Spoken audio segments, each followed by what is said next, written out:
आगे बढ़ते हैं बिग मार्केट वॉइसेस में। हमारे साथ चर्चा करने के लिए वाइट ओक कैपिटल मैनेजमेंट के सीईओ आशीष सोमैया जुड़े हैं, जो इंडस्ट्री में 20 साल से ज़्यादा का अनुभव रखते हैं। म्यूचुअल फंड इंडस्ट्री के जाने माने चेहरे हैं। वाइट ओक से पहले वो मोतीलाल ओसवाल म्यूचुअल फंड के भी सीईओ थे। आइए समझते हैं उनसे कि इस समय क्या स्ट्रैटेजी है मार्केट को लेकर। Ashish ji, good morning. बताइए फिर, गुड इस मॉर्निंग। समय मार्केट में करेक्शंस टिकती नहीं है, शैलो करेक्शंस होती है। मार्च वाली करेक्शन फिर भी थोड़ी सी रिलेटिवली बिगर थी, स्पेशली ब्रॉडर मार्केट में, लेकिन फिर वो करेक्शन उड़न छू हुई और अब वापस हम ऑल टाइम हाई पर। आपका क्या व्यू बन रहा है? तो अनुज जी, एक्चुअली अगर आप देखें पिछले साल 2023 में 6-7 महीने पहले जब भी हम बात करते थे तो मार्केट को लेके कॉशियस होते थे, क्योंकि तब अगर आप देखें तो जियो politics, US interest rates, Bharat का पॉलिटिकल लैंडस्केप, काफी सारी अनसर्टेनिटीज थी। पिछले थोड़े समय में वो अनसर्टेनिटीज या तो कम हुई है, और अगर आप यूएस को देखें तो कम से कम पॉज तो हुआ है। कब रेट काटेंगे नहीं पता, पॉज तो जरूर हुआ है। और यूएस पॉलिसी में भी ये है कि भाई जितना जितना देरी से काटेंगे उतना शायद ज्यादा काटना पड़ेगा। तो कुल मिला के सिनेरियो पिछले 6 महीने में काफी चेंज हुआ है।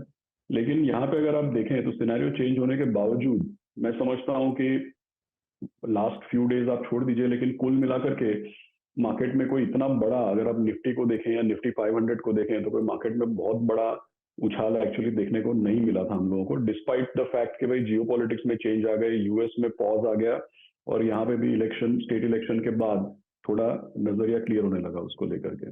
तो मुझे पर्सनली ऐसा लगता है कि एक तरीके से ये बोलना कि भाई इलेक्शन पूरा प्राइस इन हो गया, और ये बोलना कि भाई बजट तो ठीक है, नॉन इवेंट होता है, इस तरीके के सोच रखना, ये काफी नॉर्मल या कैजुअल सोच हो गई है। लेकिन मुझे पर्सनली ऐसा लगता है कि इलेक्शन पूरी तरीके से प्राइस इन शायद नहीं है, और आने वाला बजट, जहाँ पे बड़े बड़े दिग्गज पावरफुल लोग ये बोल रहे हैं कि भाई आने वाला बजट लैंडमार्क बजट रहेगा, तो फिर हम कौन होते हैं उसको निग्लेक्ट करने वाले या इग्नोर करने वाले। तो I think market has to, ये सब चीजों को आने वाले कपल ऑफ मंथ्स में मार्केट को फैक्टर इन करना पड़ेगा। मार्केट डे लो पर आया, वो जो रिकवरी लग रही थी वो सस्टेन नहीं हुई, नहीं, और अग्रेसिवली डे लो पर आया मार्केट। बहुत इंटरेस्टिंग। निफ्टी देखिए अब 22,388 पर। आशीष जी, जो बड़ी डिबेट थी, खैर निफ्टी को लेकर ज़्यादा डिबेट रही नहीं, बड़ी डिबेट थी mid cap, small cap, micro cap को लेकर। यहाँ पर क्या वो मार्च करेक्शन के बाद फ्रॉथ बाहर हुआ, या फिर वापस इक्वली शार्प रैली आ गई? मतलब क्या यहाँ पर अभी रिस्क रिवॉर्ड ठीक ठाक है, या फिर थोड़ा सा केयरफुल रहना बेटर रहेगा? तो अनुज जी, एक्चुअली अगर आप देखोगे, जैसे मार्च का आंकड़ा लेते हैं तो मार्च में मैंने देखा कि बीएसई 500 तो फ्लैट था, लेकिन स्मॉल कैप इंडेक्स कुछ 4-4.5%, at the worst point 8% down था। अल्टीमेटली 4.5-5% डाउन बंद हुआ। इसका मतलब ये है कि भाई स्मॉल कैप में एक मामूली सा करेक्शन देखने को मिला, और रिलेटिव बेसिस पे लार्ज कैप में आउट परफॉर्मेंस मिला। दूसरी चीजें आप अगर देखें तो स्मॉल कैप मिड कैप में भी पिछले, फर्ज कीजिए कि मिड मार्च या अर्ली मार्च से लेकर के अब तक एक क्वालिटेटिव डिफरेंस तो आया है कि भाई किस तरीके के स्टॉक चल रहे थे पहले वर्सेस पिछले 1 महीने में किस तरीके के स्टॉक चल रहे हैं, तो वो भी एक डिफरेंस आया है। अल्टीमेटली रिलेटिव वैल्यू पे चलेगा। मुझे ऐसा लगता है थोड़े समय के लिए लार्ज कैप, और जो इसके पहले भी मैंने इलेक्शन रिजल्ट्स और आने वाले बजट का जिक्र किया, तो मुझे ऐसा लगता है कि थोड़े समय के लिए लार्ज कैप अभी फिलहाल आउट परफॉर्म किया भी है, और आगे भी थोड़े समय के लिए लार्ज कैप आउट परफॉर्म करेगा। ये जरूर आई डोंट थिंक ऐसा बोल सकते हैं कि भाई पूरा का पूरा फ्रॉथ क्लियर हो गया। Of course on a stock specific basis काफी स्टॉक्स जोर से गिरे हैं, केवल स्मॉल कैप इंडेक्स 4-5% गिरना काफी नहीं है।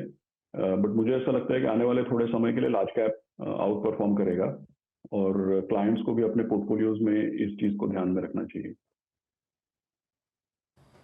ओके आशीष जी, नमस्कार। वीरेंद्र बोल रहा हूँ दिल्ली स्टूडियोज से। अब हमने इलेक्शन की बात करी, हमने बजट की बात करी, लेकिन बहुत नियर टर्म में अगले अगर 2-3 हफ्तों के पर्सपेक्टिव से बात करूँ तो हमें जिस चीज़ को फेस करना है वो है अर्निंग्स। आपने कहा लार्ज कैप में ज़्यादा मजबूती है, सुदृढ़ है, मजबूत है, कन्विक्शन ज़्यादा वहाँ पर है। लार्ज कैप्स को भी बाइफरकेट करते हैं एज पर there I think expected earnings. आपको आईटी इस वक्त जो प्राइस डैमेज हुआ है इस अर्निंग से पहले, एसेंचर के आई थिंक रेवेन्यू गाइडेंस को घटाने के बाद, आपका सेंस आईटी को लेके क्या कह रहा है इस वक्त? वीरेंद्र जी, हम लोग कंसिस्टेंटली अगर आप बोलेंगे तो आईटी में मोर और लेस अगर आप देखेंगे इक्वल वेट, या जैसे, क्योंकि हम लोग हमेशा बीएसटी 500 के साथ बेंचमार्किंग करके इंडेक्स को आउट परफॉर्म करने की कोशिश करते हैं। तो कभी भी ऐसा ऐसा कोई एक्सट्रीम कॉल, सो फर्ज कीजिए कि भाई BSE 500 में आईटी का वेटेज 10-11% है, तो या तो हम उसको जीरो कर दें या तो हम उसको 20-25% कर दें। इस तरीके का दोनों तरफ का कोई एक्सट्रीम कॉल लेते भी नहीं है और लिया भी नहीं है कभी। लेकिन हम लोगों का जो व्यू है वो किस तरीके से जाहिर होता है कि भाई कंसिस्टेंटली हम लोग आईटी में कम से कम इक्वल वेट, बेंचमार्क के आसपास इक्वल वेट या थोड़ा उसके आगे। और दूसरा है क्वालिटेटिव डिफरेंस, क्योंकि हमारे पोर्टफोलियोज में अगर आप देखेंगे तो आईटी एक्सपोजर तो है, लेकिन टॉप कंपनीज में केवल एक कंपनी है और उसके अलावा काफी exposure selectively bottom up basis में मिड कैप आईटी कंपनीज पे है। और हम लोग का ऐसा मानना है, मतलब शायद मैंने पहले भी आपसे बात की and maybe I was a little wrong at that time, लेकिन हम लोग का थोड़े समय से ऐसा मानना है कि निबल करना चाहिए, कंसिस्टेंटली धीमे धीमे सबको ऐड करना चाहिए, actually speaking that is our view. लेकिन ये बात मैं कह दूं कि भाई पिछले 3-6 महीने से तो इस तरीके का मटेरियलाइज नहीं हुआ है, बट ऐसा बिलीफ है कि मौका बनेगा इस साल और आगे जाकर के आउट परफॉर्मेंस देखने को मिलेगा। अच्छा, ये आईटी पे टिप्पणी हुई आशीष जी आपकी। और एक स्पेस ऐसा जो कि पिछले अर्निंग सीजन में Q3 में एक क्लियर डिफरेंशियल क्रिएट करके गया था, और वो था PSU बैंक्स। नंबर्स बेटर लग रहे थे in comparison with private banks. और आप देखिए अभी भी Canara bank, PNB, bank of Baroda, state bank of India all time high trajectory पे ट्रेड कर रहे हैं। अभी तक कन्विक्शन बाजार का बना हुआ है। आपको ये क्वार्टर स्पेशली PSU बैंक्स के लिए लग कैसा रहा है, और आप लोगों ने क्या कुछ ट्रिम किया या फिर ऐड किया इस प्राइसेस पे भी बैंक्स को, स्पेशली PSU बैंक्स? तो वीरेंद्र जी, एक्चुअली हम लोगों का लंबे अरसे से अगर आप देखें तो PSU बैंक्स में, जैसे front line state bank of India में जो पोर्टफोलियो में है उसको देख करके बात कर रहा हूँ, जनरली स्पीकिंग हम लोगों का रुख PSU बैंक्स में स्टेट बैंक के ऊपर रहा है। और ओवरऑल अगर आप देखें तो पब्लिक सेक्टर एंटरप्राइजेज में लंबे अरसे में अगर आप देखेंगे तो हम लोग सिलेक्टिव रहे हैं, बॉटम अप रहे हैं। ऐसे जनरली ऐसा कोई पब्लिक सेक्टर एंटरप्राइज पे कॉल देना या उसको एक कैटेगरी के तौर पे देखना, ऐसा हम लोगों का बर्ताव रहा नहीं है। और जो अब स्क्रीन पे आप देख रहे हैं उसमें से हमारे पोर्टफोलियो में एक्चुअली स्पीकिंग ये सारे बैंक्स नहीं है। In fact state bank of India significant position है। बट कुल मिला के अगर आपके सवाल को अगर मैं देखूं तो मुझे ऐसा लग रहा है कि अभी भी अपसाइड है इसमें।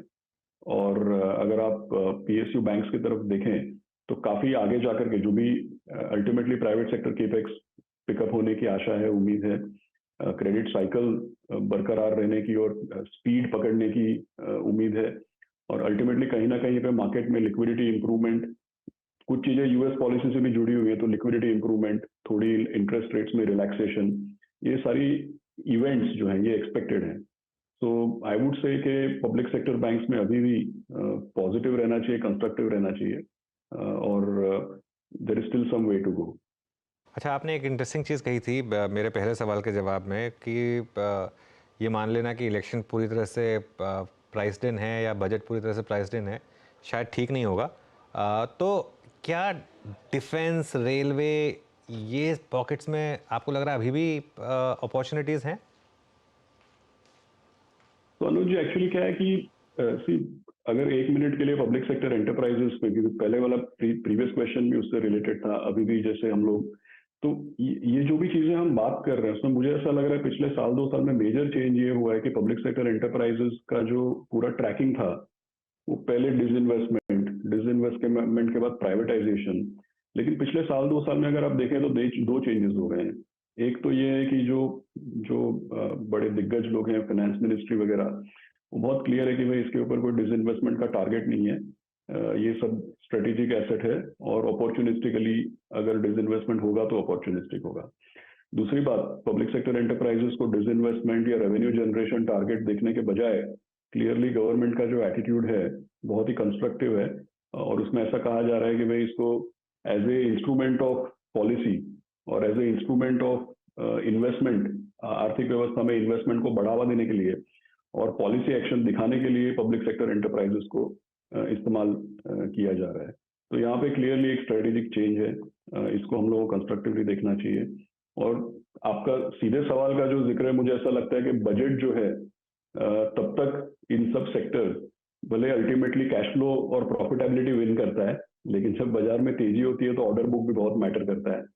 तो मैं ये कहूँगा कि भाई जब तक ये इवेंट्स आने वाले हैं तब तक डेफिनेटली सेक्टर्स में इंटरेस्ट बना रहेगा और पॉजिटिवली देखना चाहिए। अच्छा, एक और स्पेस जहाँ बहुत पैसा बना है वो है ऑटो, स्पेशली मतलब टू व्हीलर फोर व्हीलर सभी में एक्चुअली, एक सीवीएस को छोड़ दें तो यहाँ पर अब क्या व्यू बनेगा आपका? आई थिंक कंस्ट्रक्टिव रहना चाहिए, कंटिन्यू देयर इज, मुझे ऐसा लगता है कि जैसा हमने पहले भी इसके बारे में चर्चा की है, हमारे पोर्टफोलियोज में ज़्यादातर फोर व्हीलर्स का प्रेजेंस था।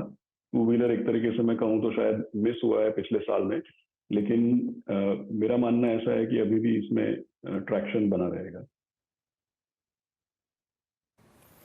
अच्छा आशीष जी, जहाँ पे इस बात को लेकर बहुत ज़्यादा कन्विक्शन है कि अर्निंग्स अच्छी नहीं रहेगी क्योंकि डिमांड अच्छी नहीं है, प्राइसिंग स्ट्रॉन्ग नहीं है, वो है केमिकल बास्केट है। आप लोगों का केमिकल में क्या सेंस बन रहा है इस वक्त, और क्या मतलब आप इस क्वार्टर में अगर अर्निंग्स ख़राब रही उसके बावजूद एडिशन का कोई मन है? कैपिटल ये केमिकल से व्यू क्या है आपका इस वक्त? तो वीरेंद्र जी, एक्चुअली हम लोग के पोर्टफोलियोज में पहले काफी बड़ा एक्सपोजर होता था, पिछले 2 साल में रिडक्शन हुआ है और उसके बाद हमने कोई एडिशन या कोई चेंजेस, मतलब सेक्टर को बहुत क्लोजली ट्रैक किया जाता है हमारे यहाँ पे। काफी बड़ी टीम है, ये केमिस्ट्री रिलेटेड काफी बड़ी टीम है हमारे यहाँ पे, आपने शायद कभी इंटरेक्शन किया भी होगा। सो कंटिन्यूसली ट्रैकिंग होती है, काफी बड़ा कवरेज है हमारा across the board, micro cap, small cap, mid cap सब लेकर के। एक्टिव ओवरसाइट है, एक्टिव ट्रैकिंग है, लेकिन एक्सपोजर फिलहाल तो बढ़ता हुआ नजर नहीं आ रहा। ओके, केमिकल्स में एज ऑफ नो एक्सपोजर बढ़ता हुआ नज़र नहीं आ रहा है। अच्छा, मीनवाइल थोड़ा निफ्टी में रिकवरी है, थोड़ा सा लोअर लेवल से रिकवरी आई है, इट्स नाउ 22446। पॉसिबली आखिरी प्रश्न आशीष जी, इवेंट्स जैसे कि मैंने कहा, कभी अर्निंग्स की बात की हमने जो नज़दीक खड़ी है, इलेक्शन, बजट, एक और चीज़ दैट्स मॉनसून, और लास्ट रिपोर्टेड क्वार्टर में एफएमसीजी स्टॉक्स में थोड़ा सा मिक्स बिहेवियर रहा। Tata consumer all time high, Godrej CP all time high, लेकिन मैरिको, डाबर, एचयूएल वॉल्यूम्स के नंबर्स थोड़े फीके रहे और स्टॉक्स अमूमन लोअर ट्रेजेक्टरी में ही प्लेस्ड रहे। आप लोगों की इस वक्त एफएमसीजी पे थिंकिंग क्या है, स्पेशली